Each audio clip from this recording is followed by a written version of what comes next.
Bene data bakundwa b'umwami Yesu Kristo, mwese abakurikira izi nyigisho tubahaye ikaze mu biganiro bya Saveur Divine.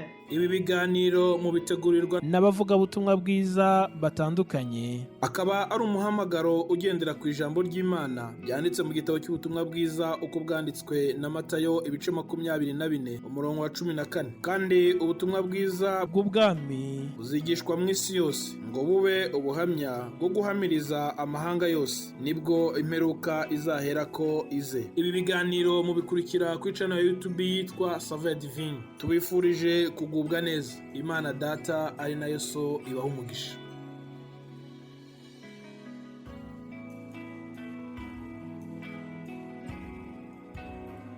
Yesu ashimwe bakundwa nshuti z'umusaraba, mwese abakurikira ibi biganiro bya Saveur Divine, ndabashuhuje mu izina rya Yesu Kristo umwami n'umukiza wacu. Amahoro ya Kristo nabane namwe, amahoro ya Kristo nabane na buri wese aho ari, amahoro ya Kristo nabane namwe abadukurikira mu mpande enye z'isi. Nishimiye kubakira hano muri iki kiganiro. Imana ishimwe, Imana ishyirwe hejuru kuko yabanye natwe muri iyi minsi ishize. Dutangiye iki cyumweru cya kabiri cy'ukwezi kwa karindwi, turayinezerewe kandi turayishimiye. Haleluya. Mbahaye ikaze mwese. Reka dutangire iki kiganiro dushima Imana.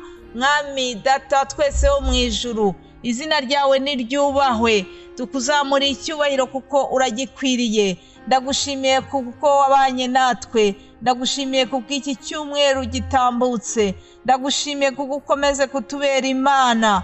Yewe twabonye uburinzi bwawe, kuba tukiriho ntabwo ari uko Satani ataduhigaga, ahubwo ni kubw'uburinzi bwawe Mana. Ndagushimiye rero kubw'imirimo wakoze mu buzima bwa buri wese muri twebwe.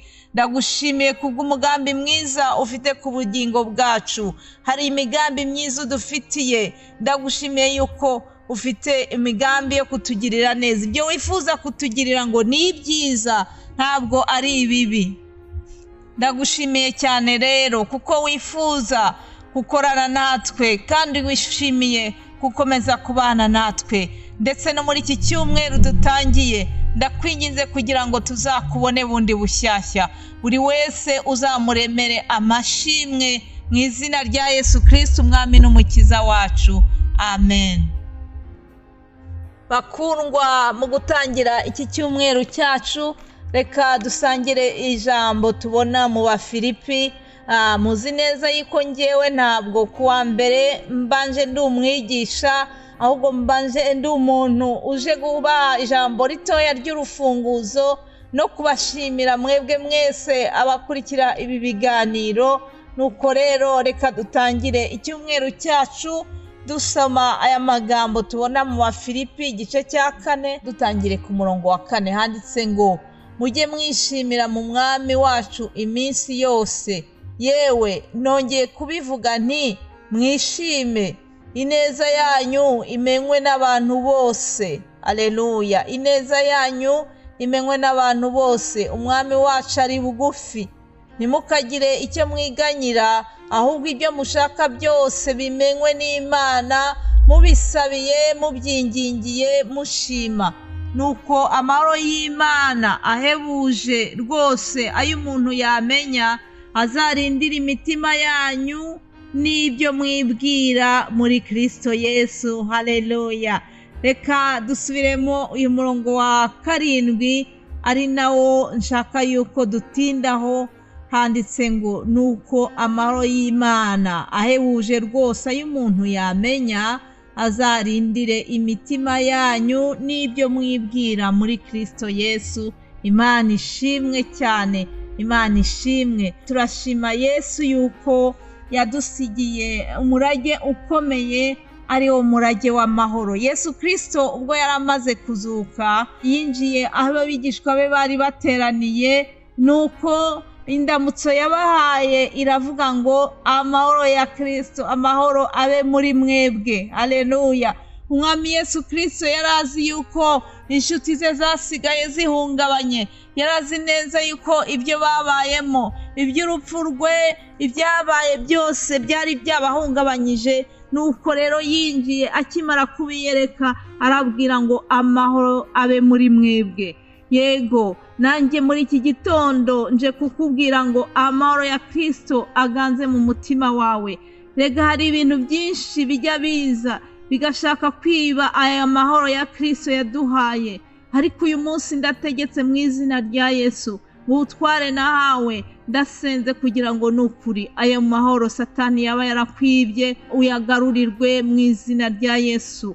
Birashoboka ko waba warabwiwe inkuru mbi muri iki cyumweru, birashoboka ko waba uri mu gahinda ko kubura uwawe muri iki cyumweru, birashoboka ko waba uri kubenza imitima wibaza uko ejo hazamera, birashoboka yuko waba ubuze amahoro kubera kubura icyo ugaburira abana, ariko nje kukubwira ngo mu ijuru hari Imana, mu ijuru hari Imana ishobora byose, mu ijuru hari Imana yiteguye kukugirira neza.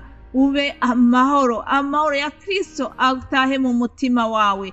Mwikoreze amaganya yawe yose kuko yiteguye kukugirira neza. Ijambo ry'Imana ryatubwiye kuri uyu murongo wa 6 ngo ntimukagire icyo mwiganyira, ngo ahubwo ibyo mushaka byose bimenywe n'Imana mubisabiye, mubyingingiye, mushima. Haleluya. Nshuti yanjye, ntureke kwiganyira kuko mu maganya niho umuntu acika intege.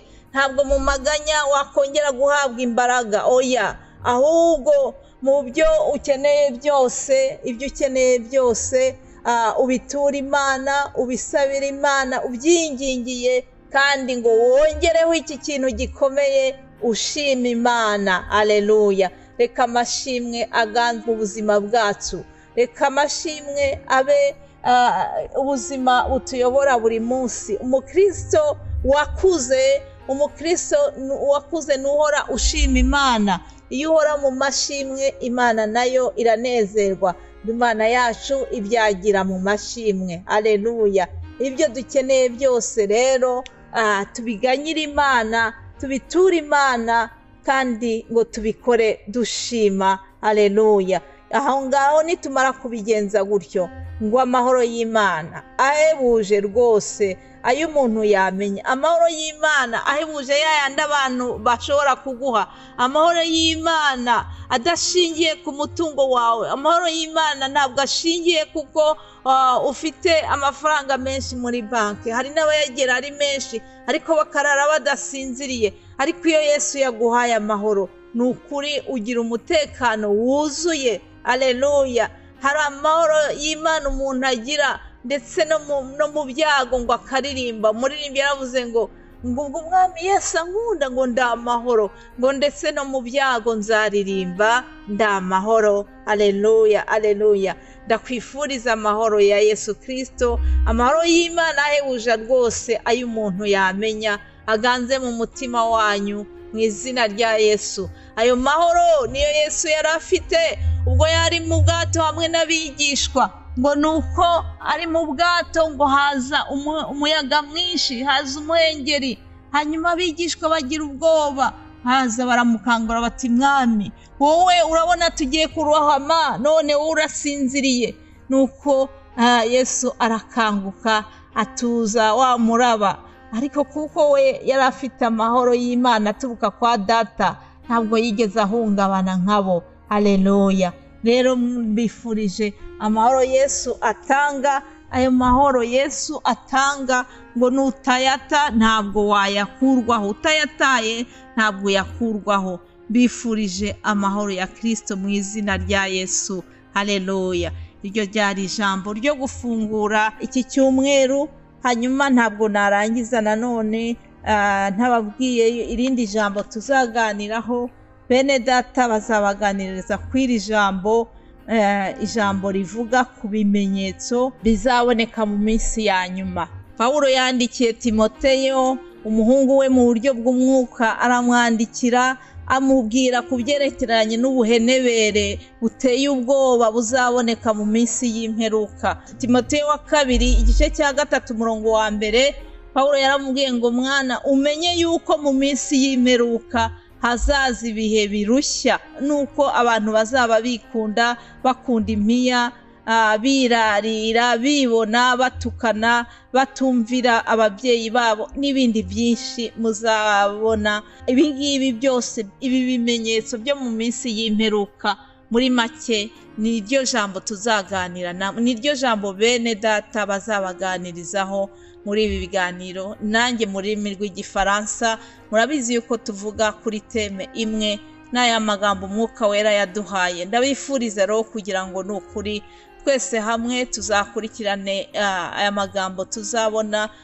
inyigisho tuzahabwa, muri tube maso, kuko n'ukuri icyo tugomba kuzirikana nuko nubwo ari mu bihe bigoye, ariko twebwe ngo tube maso ntidusubire inyuma. Ibyo nibyo nkwifuriza. Amahoro ya Kristo rero naganze mu mitima yanyu mwese, nk'uko twatangiye tubivuga. Mbifurije kuzagira icyumweru cyiza, une bonne semaine, mu izina rya Yesu Kristo umwami n'umukiza wacu. Amen, amen.